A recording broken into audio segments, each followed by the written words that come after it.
هەڵوێستێکی بارزانی لە بەغداوە مەترسی لەسەر پێگەی هەرێمی کوردستان دروست دەکات.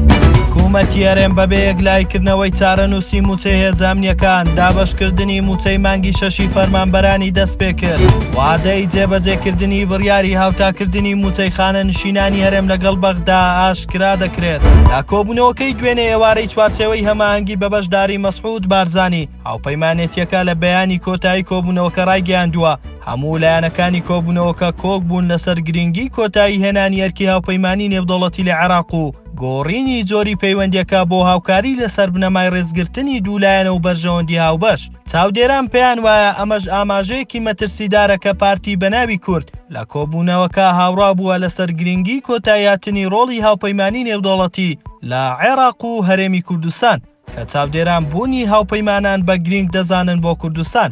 هەر لەم بارەوە مەسعود عەبدولخالق نووسەر و ڕووناکبیر ڕایگەیان کە پێویستە مەسعود بارزانی واژوەکەی خۆی لەو بەیاننامەیە بکشێنێتەوە چونکە کوردستان دەخاتە بەردەم مەترسیەکی گەورە و پشتیوانی هاوپەیمانان بۆ کوردستان وای کردووە زۆر دەستکەوت بەدەست بهێنن. ئەمڕۆ وەزارەتی دارایی هەرێم ڕایگەیان بەشێک لە تەمویلی موچەی مانگی حوزەیران لە بەغداوە خرایە سەر هەژماری بانکی وەزارەتی دارایی. ئاماژەی بەوەش کردکەوە ڕۆژی یەکشەمە دەست بە دابەشکردنی موچەی سەرجەمە و توێژانە دەکرێت کە تەمویلەکەیان گەیشتۆتە سەر هەژماری وەزارەتی دارایی هەرێم. ئەوە لە کاتێکدایە تاوەکو ئێستا وەزارەتی دارایی عێراق ڕەزامەندی لەسەر خەرجکردنی موچەی مانگی پێنجی هێزەمنیەکان و پێشمەرگە نەداوە. حکوومەتی هەرێم لەم بارەوە ڕایگەیاندووە هەفتەی داهاتوو موچەی ئەوانیش سەرف دەکرێت، بەڵام تاوەکو ئێستا هیچ دڵنیاییەک نییە کە بەغدا ڕەزامەندی لەسەر دابەشکردنی موچەی مانگی پێنجی هێزە ئەمنیەکان و پێشمەرگە بدات.